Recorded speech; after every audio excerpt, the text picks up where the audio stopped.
Assalamualaikum warahmatullahi wabarakatuh.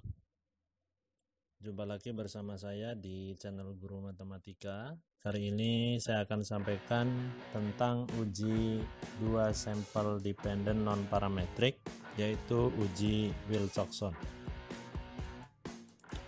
Apa itu uji Wilcoxon? Yaitu uji tanda yang termasuk ke dalam statistik non-parametrik, data yang digunakan berupa skala nominal dan ordinal.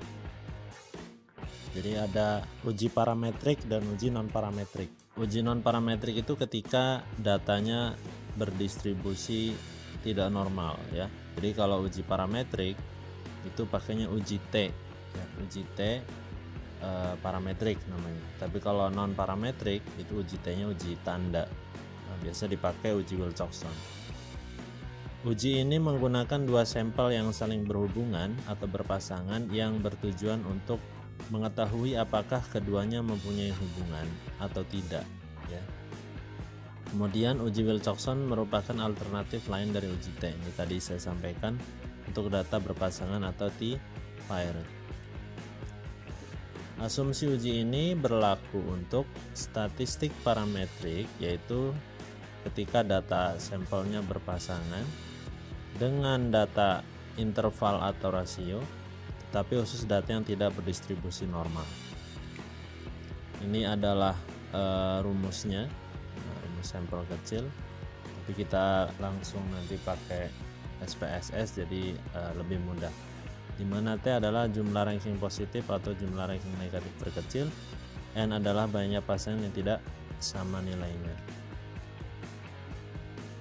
Ini contohnya adalah pengaruh penggunaan media wayang terhadap hasil belajar siswa kelas 6 SD X. Maka hipotesisnya adalah yang pertama, H0 tidak terdapat pengaruh positif penggunaan media wayang terhadap hasil belajar siswa kelas 6 SD X, dan H1 nya terdapat pengaruh positif penggunaan media wayang terhadap hasil belajar siswa kelas 6 SD X.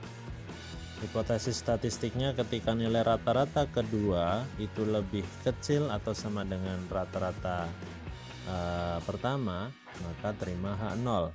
Artinya kalau terima H0 tidak terdapat pengaruh positif. H1 diterima ketika nilai rata-rata kedua lebih besar dari nilai rata-rata pertama. Jadi before dan afternya, kalau afternya ternyata nilai rata-rata yang lebih besar, maka H1 diterima. Jadi ini sampelnya satu kelas, cuma dia diberi pretest dan posttest, atau diberi tes sebelum dan tes sesudah, begitu ya. Nah, kalau tadi kita lihat di sini contoh kasusnya, misalkan ada pengaruh penggunaan media wayang terhadap hasil belajar siswa kelas 6, nanti ada nilai sebelum dan nilai sesudah. Saya buat misalkan, ini dulu.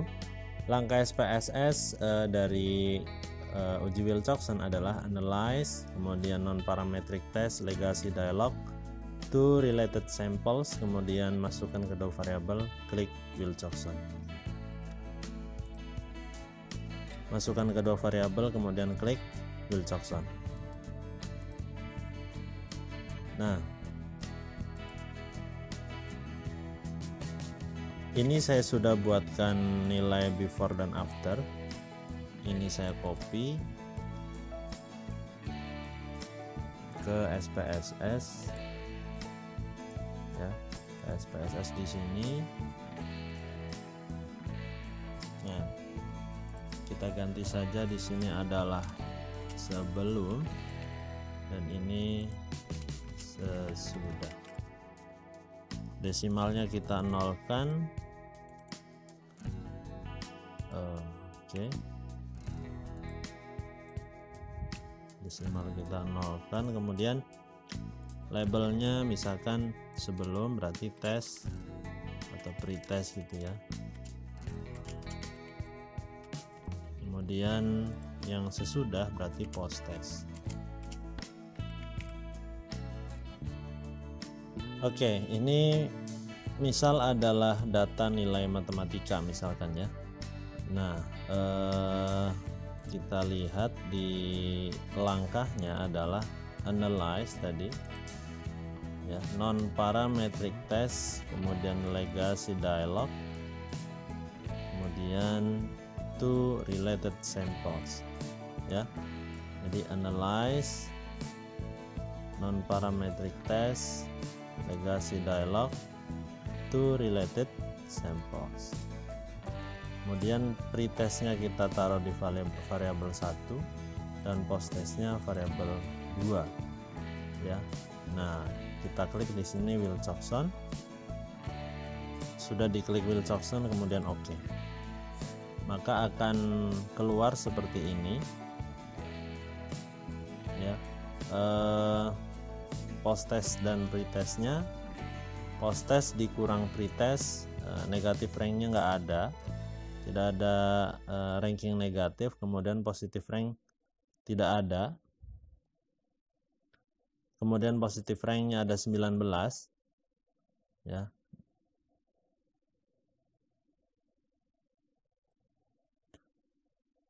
Posttest dikurang pretest, negatif ranknya nggak ada, dan positif ranksnya ada 19.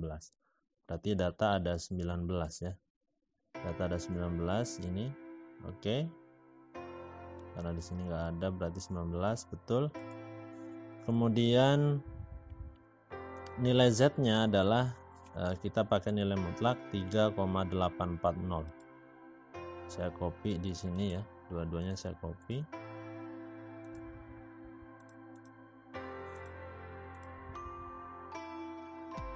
Saya taruh di hasil.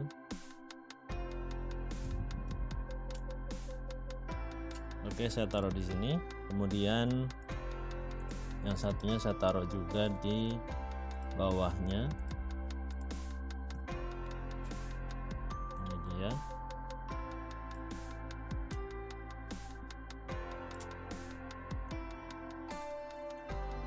Jadi nilai Z-nya adalah 3,840. Kita lihat di sini hasil Z-nya adalah 3,840 dengan signifikansi 0,000. Kita coba lihat di dasar pengambilan keputusannya di sini. Tolak H0 jika p-value-nya kurang dari 0,05 dan terima H0 jika p-value-nya lebih dari 0,05. Coba kita lihat p-value-nya. P-value-nya adalah 0,000. Maka ini lebih kecil dari 0,05 ya.